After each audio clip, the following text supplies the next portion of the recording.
ازيكم عاملين ايه؟ خلص العيد، كان عيد اضحى سعيد علينا كلنا. انا قلت اعمل لكم اكله حلوه قوي وجميله. انتوا عارفين في مننا ما بيحبش اللحمه بتاعه الاضحيه، بس كلنا بنحب الكبده، وانا قلت اعملها بطريقه الكبده الاسكندراني. انا بحب الطريقه دي حلوه قوي وبتعجبني. يلا نعملها سوا، وما تنسوش تشتركوا في قناتي عشان يوصلكم كل وصفاتي. مقادير الكبده الاسكندراني: معايا هنا كبده، شايفين التقطيعه بتاعتها؟ انا مقطعه التقطيعه ديت شرايح. ليه؟ عشان بتبقى حلوه قوي. تقطعي التقطيعه دي ازاي وهي مجمده؟ يعني مثلا ما تبقاش في ساعتها، لا، حطيها في الفريزر شويه وما تتجمد، قطعيها بقى هتبقى تحفه. هتديكي الشرايح اللي انا عاملاها دي. لو قطعتيها في ساعتها ممكن تتهري منك او ما تديش نفس الشكل. معايا فلفل اخضر شرايح برضو، معلقه ملح صغيره، التوابل بسيطه جدا. معايا فلفل ابيض، كمون، كزبره ما بحطلهاش اكتر من كده، معلقه توم مفروم صغيره، ومعايا الخل وعصير الليمون. عصير الليمون فريش. يلا بينا نبدا. جبت الوك بتاعتي وحطيتها على البوتاجاز، وهحط فيها كده معلقتين زيت واسيبهم يسخنوا شويه. بعد ما الزيت سخن هقوم نازله بالثوم. انا مش عايزه احمر الثوم بتاعي، لا، ولا اديله لون، انا هخليه يدبل بس معايا. ليه؟ لان لو حمرناه زياده هيمرر وهيبقى لونه مش حلو وطعمه مش حلو. ركزي معايا بس كده ثواني.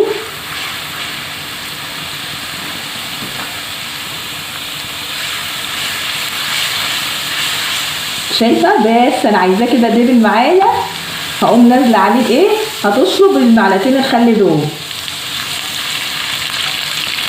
ما تتخيليش بقى الطعم والريحه حكايه. وانزل عليهم بالكبده بقى بتاعتي. مش هقلبها دلوقتي، هسيبها شويه على ما تاخد الصدمه بتاعتها اول ما نزلت في الزيت، عشان ما تتهريش. واحنا عارفين طبعا، اللي ما يعرفش يا حبايبي، الكبده الاسكندراني محدش بيحط فيها بصل خالص ولا فلفل الوان، هي بتتعمل بالفلفل الاخضر بس. برضو دي على حسب رغبتك، عايزه تضيفي اي حاجه براحتك، بس انا بديك الطريقه الصح بتاعتها.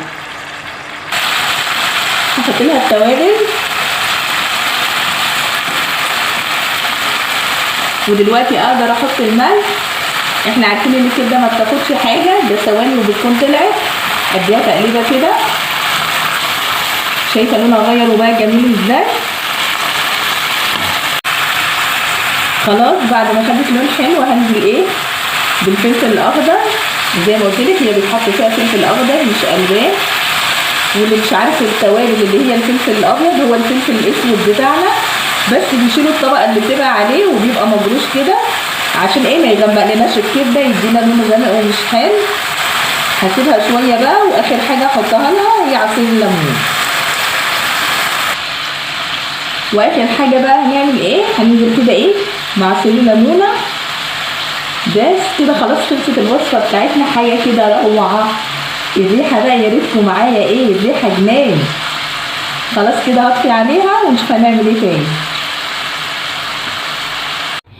بصوا اللون الجميل ده، الفلفل لما بيتحط في الاخر بيدي اللون الحلو بتاعه، وفريش جدا وجميل ومش دبلان عشان ما يتهريش منك ويدي طعم مش حلو.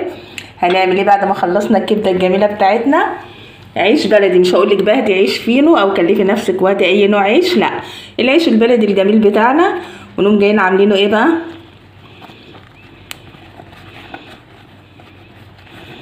كده، بنتنيه كده شبه المركب بالظبط.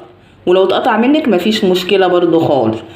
انا مرضيش اسخنه عشان عايزاه زي ما هو كده صابح، عشان يبقى معايا حلو.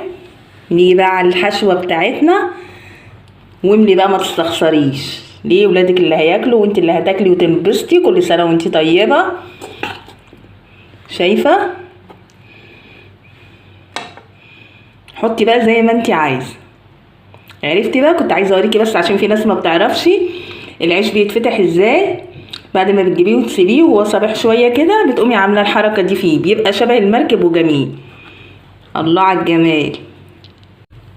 نعمل كمان واحد مع بعض عشان خاطر حبايبي اهو، المركب الجميل بتاعنا، ونتنين نصين كده لجوه، ونحط الحشوه بتاعتنا. تحفه بقى وتغيير، كلنا زهقانين من لحمه العيد ومن الاكل كله ومن الطواجن، نعمل ايه بقى؟ تبقى الكبده الاسكندراني دي حاجه كده تحفه وتغيير وجميله اهو. بس هكمل باقي السندوتشات بقى واوريها لكم. تعالوا بقى معايا ايه، طماطميه حلوه كده، هوريكم ازاي نعملها ورده جميله نزين بيها الطبق. تقومي جايبه الطماطم، بصي السكينه عامله ازاي، بيبقى السن بتاعها رفيع. تقومي جايه ايه، بسم الله شقها كده، امشي معايا خطوه بخطوه اهي، حته كده، ونقوم راجعين تاني عاملينها زي المثلث كده، ونيجي من الحته اللي هنا دي كده اهو، ونفضل كده بقى على اخر حتى وقفتي عندها ترجعي تاني اهو وتعمليها اهي. ركزي معايا بس، وانت هتعملي احلى ورده تزيني بيها الاطباق بتاعتك. ونيجي تاني كده من عند المثلث اخر حاجه عملناها، بس كده شايفه. هنشيل السكينه كده وتقومي شقاها، شايفه الجمال؟ عرفتي الورده مفيش اسهل منها، وتعملي وردات طماطم تحفه تحطيها في الاطباق بتاعتك بتاع الاكل، تزينيها تبقى احسن من المطاعم. بصي كده على الشكل